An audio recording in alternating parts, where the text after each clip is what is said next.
día más de vida. Oremos al Señor y damos no sé, 2 minuticos más para que los hermanos otros se conecten si llegan.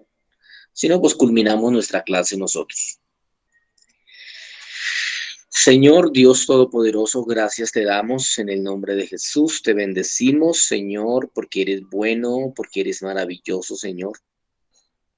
Papito Dios, delante de ti estamos en esta noche, dándote gracias, Papito Santo. Bendigo la vida, Señor, de mi hermana Aris, de Mateo, de Daniel, de mi hermano Diego, Señor Dios Todopoderoso, mi esposa, Señor, y todos los que estamos aquí presentes, amantísimo Dios. Te doy muchísimas gracias, Señor, por habernos regalado un día más de vida, Señor. Y gracias por regalarnos este momento, Señor, que donde vamos a culminar este tema de la justificación, Señor, que estudiándolo, Señor, con atención, es mucha bendición, Señor, lo que hiciste por nosotros en la cruz del Calvario. ¿Cómo, Señor, podemos nosotros entender tal amor? ¿Cómo podemos entender tal sacrificio? ¿Cómo podemos entender tal valor que nos diste, Señor, para llamarnos justos, Señor Dios Todopoderoso? Gracias por haber tomado nuestro lugar, precioso Dios. Gracias por haber ido a la cruz, Papito Santo. Gracias por haberte levantado entre los muertos, Señor. Y hoy, Señor, poder recordar, Papito Santo, que hemos sido justificados, justos delante del Padre, como una persona que se puede acercar a Él sin inferioridad, sin culpa de pecado, porque ya has pagado, Señor. Pagaste, Señor, todo el precio que nos adeudaba, Señor, todo aquello que teníamos como deuda, Señor. Y gracias por haber tomado nuestro lugar, Señor, y por haber pagado hasta el último, lo último, Papito Santo.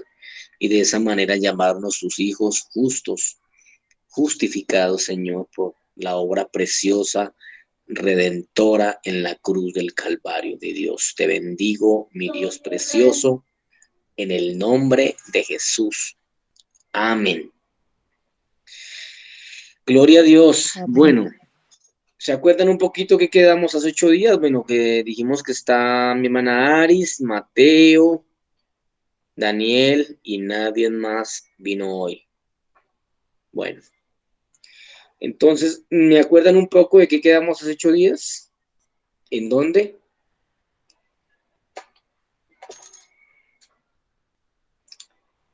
¿No se acuerdan? ¿Se aprendieron el versículo bíblico? Amén. Sí, a ver, mi hermanita, ¿cómo es? Era 2 Corintios 5:21, ¿no? Sí, señor. Decía que, dice, pero recuerdo un poquito, dice, al que no conoció pecado por nosotros, lo hizo pecado, para que nosotros fuésemos hechos justicia de Dios Sí, con él, ¿sí? dice a Dios en él, sí, señora. Bien. Mateo.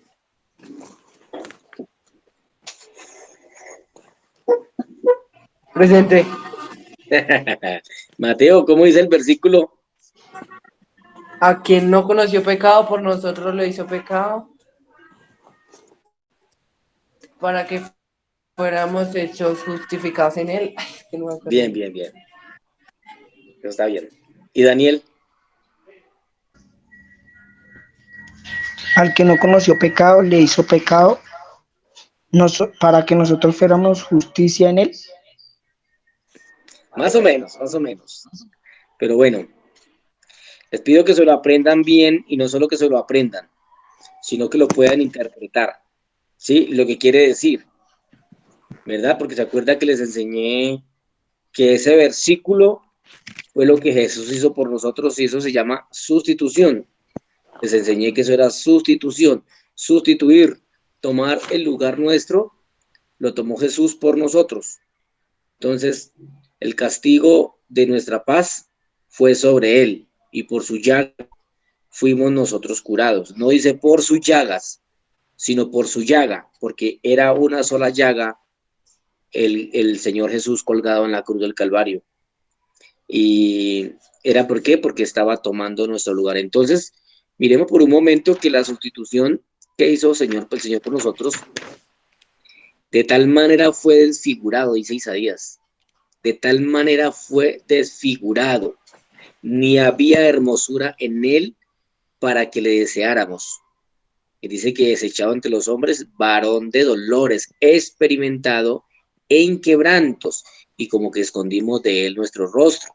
Y dice, ciertamente él fue herido por nuestras rebeliones, molido por nuestros pecados. El castigo de nuestra paz fue sobre él, y por su llaga fuimos nosotros curados. Curados, la palabra curado es un término general que él usó. Isaías usa con el fin de decir que fuimos completamente, nuestro problema fue resuelto.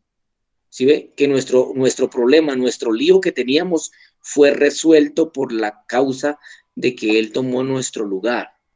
Ahí está encerrando todo lo que se perdió en el Génesis por la culpa de Adán y Eva.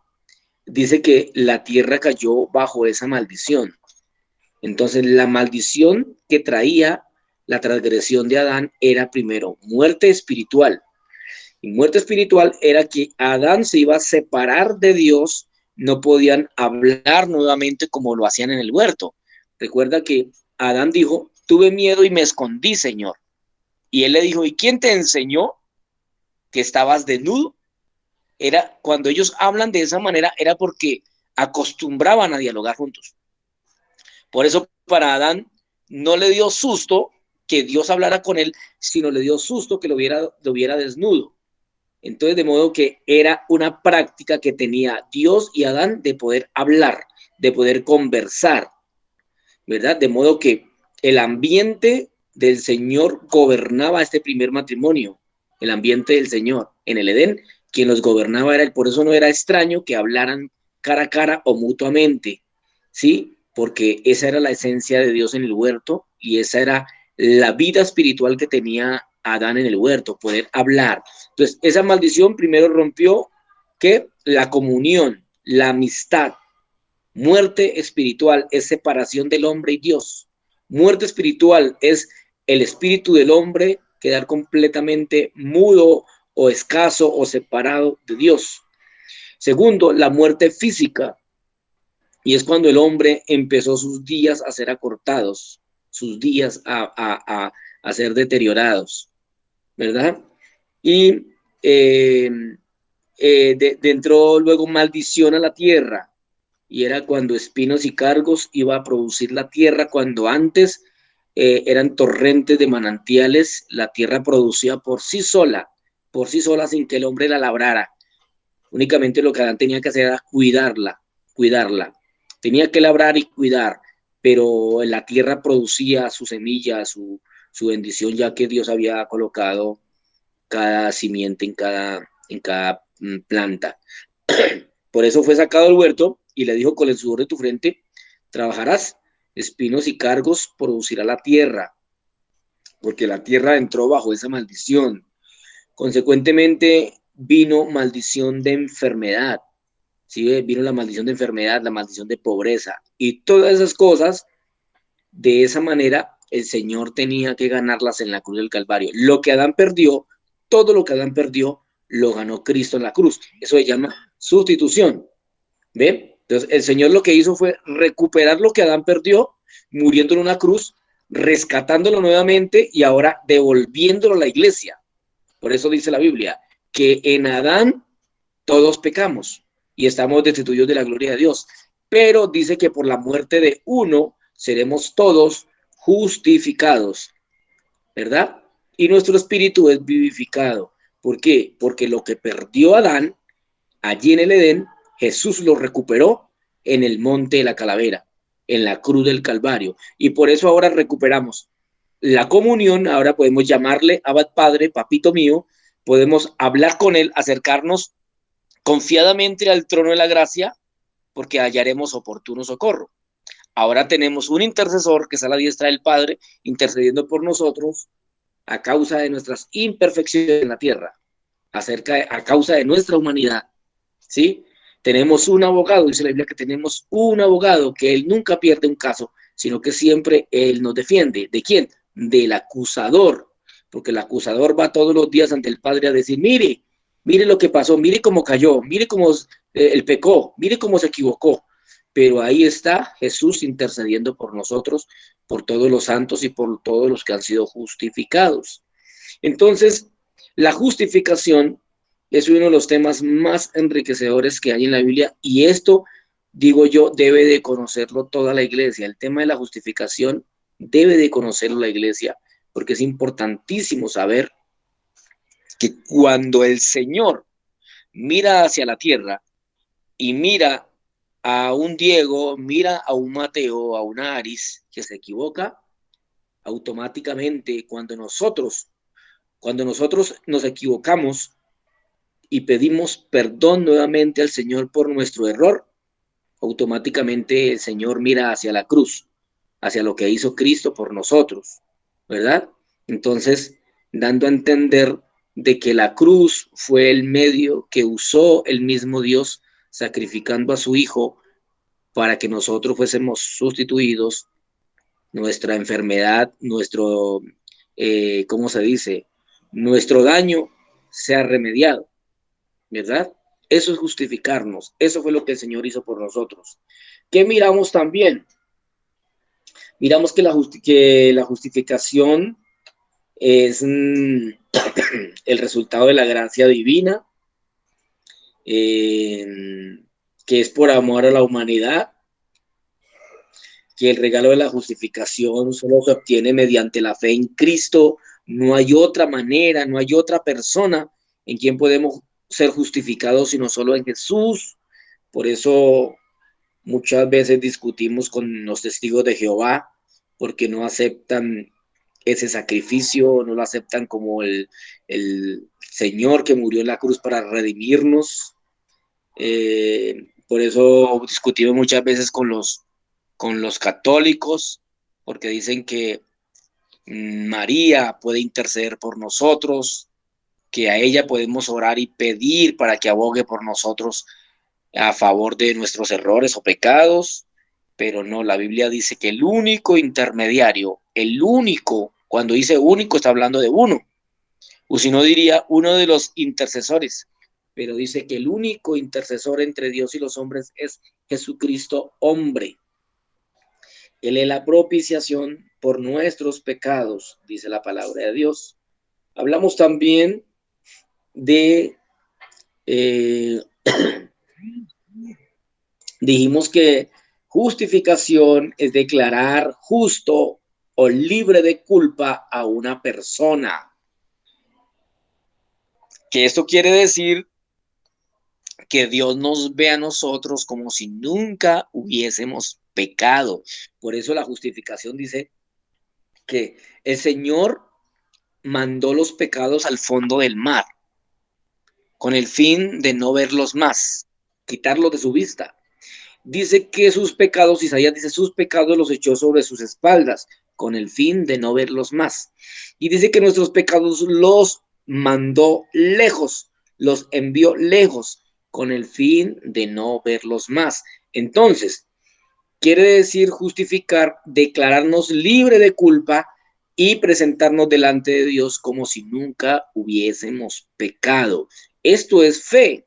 Necesitamos fe para poder tener este acto, poder acercarnos y decir, Señor, yo soy justo, ¿verdad? Pero siempre cuando vamos ante Dios decimos que no somos justos, ¿verdad? Porque no alcanzamos a entender la obra redentora de Jesús. No alcanzamos a entender que quien tomó nuestro lugar fue Jesús. Ahora, ¿cómo debemos ir ante Él? Con reverencia, con respeto, con mucho amor y mucha gratitud por lo que hizo por nosotros en el Calvario.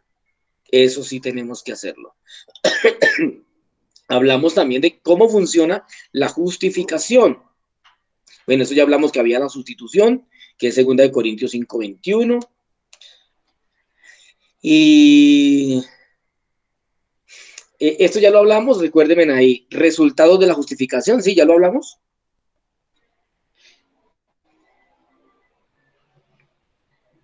Sí, me parece que sí, el resultado de la justificación hablamos que Él toma mi pecado y me da de su justicia. Romanos 4:25 lo leímos. Sí, colocamos el ejemplo del ladrón. ¿Qué más? ¿A dónde más íbamos? ¿A dónde más? Sí, vamos a entrar en este último y terminamos. Esto también ya lo vimos, las características de la justificación. Sí, miramos que se origina por la gracia divina, miramos que está basada en el sacrificio de Jesús, también miramos que es por medio de la fe personal, dijimos que no por obras humanas y que también produce la santificación por el Espíritu. Sí, ahora sí, aquí entramos también a la aplicación de la justificación en la vida personal del creyente. La justificación, la aplicación de la justificación en la vida personal del creyente. Y aquí quedamos. Este fue el texto último que leímos donde dice Isaías, pero no os regocijéis de que los espíritus se os sujeten, sino regocijaos de que vuestro nombre están escritos en el libro de los cielos, o están escritos en los cielos. Amén. Ahí quedamos. Porque recuerdo que dijimos acerca de que los discípulos salieron muy contentos, muy gozosos, y reprendieron los demonios y la gente se sanó y vinieron gozosos ante Jesús y dijeron, Señor, gozosos, alegres estamos porque hasta los demonios se nos sujetan. Y el Señor les dijo, no os regocijéis, no os regocijéis de que los espíritus se os sujeten, sino regocijaos de que vuestros nombres estén o están escritos en el libro del cielo. Y les explicaba un momentico esto, amados, y es que Dios nos dio autoridad sobre espíritus, nos dio autoridad sobre enfermedades, nos dio autoridad sobre muchas cosas, porque dice que le dio la autoridad a la iglesia, ¿verdad? Pero más que esa autoridad, es mucho más importante que nuestros nombres no sean borrados del libro de la vida. Uno de estos es, por ejemplo, ¿cómo se perdería la salvación en un caso extremo? Si la salvación se pierde, quiere decir que su nombre es borrado del libro de la vida. Dice la Biblia en Hebreos que aquel que tuviere por inmunda la sangre del cordero y la pisoteare, dice que quedará un aspecto horrendo sacrificio por los pecados. O sea, no hay nada más que hacer, ¿verdad? ¿Por qué? Porque es un sacrificio que Él hizo por nosotros y si nosotros pisoteamos esa sangre y la tenemos por inmunda, de esa manera podemos estar renunciando a nuestra salvación, porque la estamos teniendo por inmunda, ¿verdad? De modo que es un proceso muy difícil para perder la salvación, pero en un caso extremo de perder la salvación, esa sería una razón de maldecir la sangre de Cristo, de pisotearla, de, de tenerla por inmunda. De modo que es un consejo para que lo tengan en cuenta. Dos, segunda razón, la blasfemia contra el Espíritu Santo. Y yo digo, esta es difícil, porque ¿quiénes pueden blasfemar contra el Espíritu Santo? Sino alguien quien tuvo experiencia con el Espíritu Santo. Nadie va a decir, maldigo al Espíritu Santo si nunca lo conoció. No sabe quién es, no sabe su deidad, no sabe su divinidad. De modo que es tan pesada esta juicio que yo digo, aquel que haya conocido al Espíritu Santo en su divinidad, aquel que haya conocido al Espíritu Santo en su esencia y lo maldiga o lo blasfeme, pierde su salvación también. Es una segunda razón, ¿verdad? Tercero, para que sea borrado del libro la vida, y es que le añade o le quite a la palabra de Dios. Por eso somos muy responsables, tenemos que ser muy responsables nosotros de lo que enseñamos, de lo que predicamos. No podemos acomodar la escritura añadiendo escritos humanos, ¿verdad? Porque la sabiduría humana puede ser también diabólica, es terrenal, de modo que tenemos que tener mucho cuidado. Y mire, les digo una cosa, las Biblias de hoy en día están completamente leudadas por pensamientos de hombres. Ejemplo, traducción del Nuevo Mundo, las Escrituras de los Testigos de Jehová. Ellos borraron el 25% o el 18% de las Escrituras por colocar sus propios apuntes. Yo sinceramente y abiertamente les digo, ellos no tienen salvación. ¿Por qué? Porque están añadiendo o están quitando a la escritura, a la palabra de Dios. De modo que esas cosas, esas tres cosas nos pueden a nosotros tirar a la lona o sacarnos del libro de la vida, borrarnos allí, porque dice que aquel que le quite a la palabra de Dios también será borrado su nombre del libro de la vida. Tenemos que ser responsables con todo esto. Ahora, tenemos que, lo que estamos mirando es la aplicación de la justificación a nuestra vida. O sea, tenemos que cuidar la justicia con que nos dieron. Tenemos que cuidar la justicia con la que somos justos. Tenemos que acariciarla, tenemos que cuidarla, abrazarla. No podemos echarla a la basura. Tenemos que tener mucho cuidado con esto.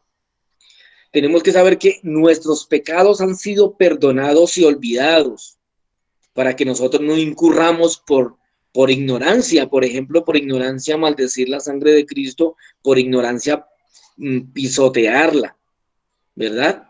O tenerla por inmunda, decir que no me importa el sacrificio de Cristo y tenerlo por lo más bajo que usted se pueda imaginar. Mucho cuidado con esto, porque tenemos que ser muy responsables de la justicia que nos dieron a nosotros. Voy aquí.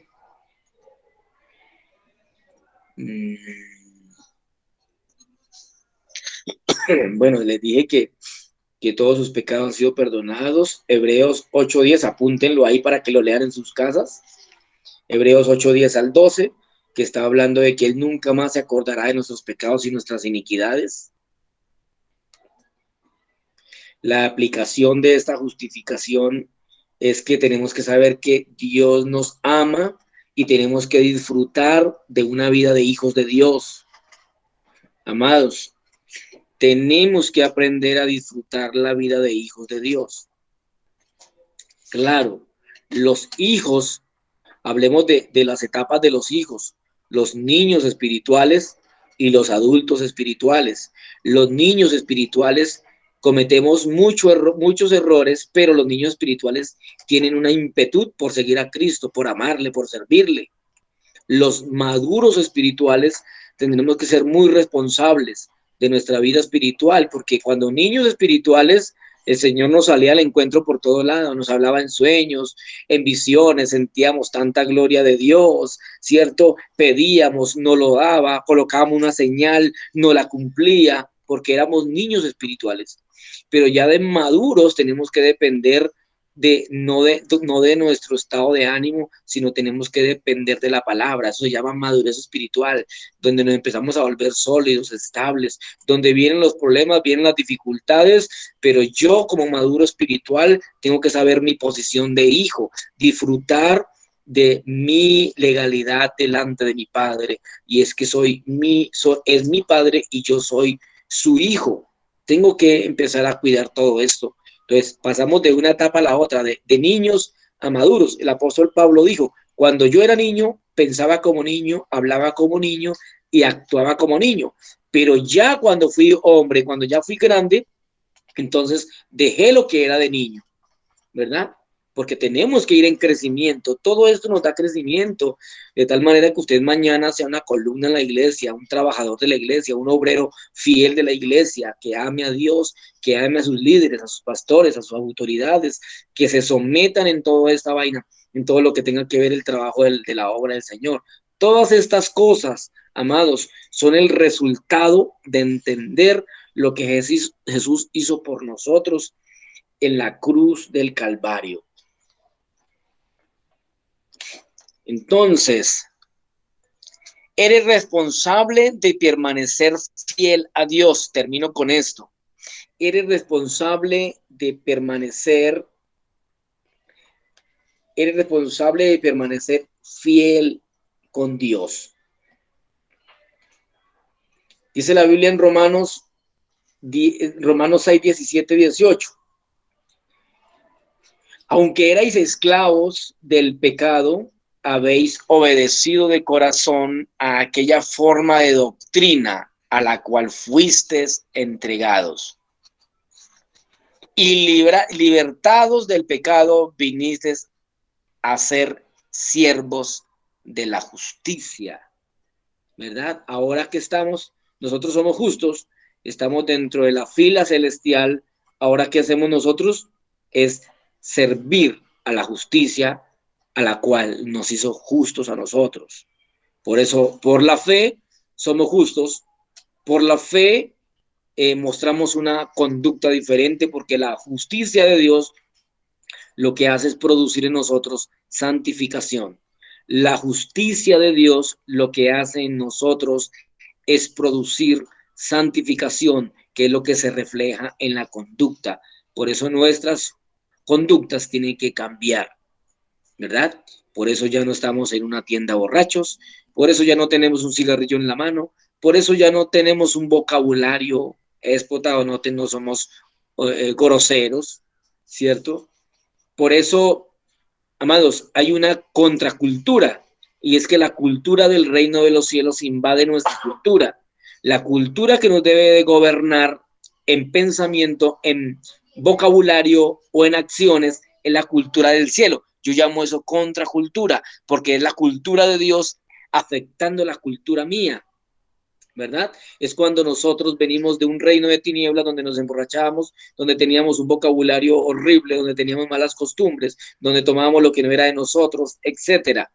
En la cultura divina, la cultura que vino de Dios en nosotros por medio de esa justicia, entonces cambia nuestra cultura y ahora somos embajadores de Cristo, embajadores del cielo, y ahora imitamos a Cristo, y ahora la gente puede dar testimonio que no somos ladrones, que no somos mentirosos, que no robamos, ¿cierto? Que no adulteramos, que no nos emborrachamos, que no pleiteamos, que no somos pentencieros, que no somos rencillosos, que no somos divisores, etcétera. ¿Por qué? Porque ahora esa justicia me enseña a mí a tener una conducta diferente. Ese es el evangelio, y el evangelio es por fe y para fe. Por eso la justificación se tiene que interpretar desde el punto de hijos, perdón, se tiene que interpretar o leer desde el punto de su justicia, de lo que él hizo por nosotros. La Biblia dice, por sus frutos los conoceréis. Todo árbol bueno no puede dar malos frutos, y todo árbol malo no puede dar buenos frutos. De modo, amados, que es tan sencillo conocer cuando alguien ha recibido la justicia de Dios, cuando a alguien le ha sido revelada la justicia de Dios, porque por sus frutos podemos conocer qué clase de persona es, si ha nacido de nuevo o no ha nacido de nuevo. Amén.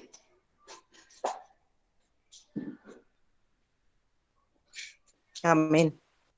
Bueno, yo termino mi clase aquí, ya dejo aquí, concluyo esto, y es que Dios te ama y disfruta de tu vida como hijo de Dios, y que eres responsable de permanecer fiel a Dios.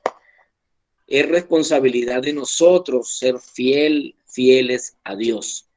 ¿Que vienen dificultades? Claro que sí. El Señor nunca prometió, cuando nos justificó, nunca prometió que todo sería de mil maravillas. Él prometió, sí, que en el mundo tendríamos aflicciones. Él prometió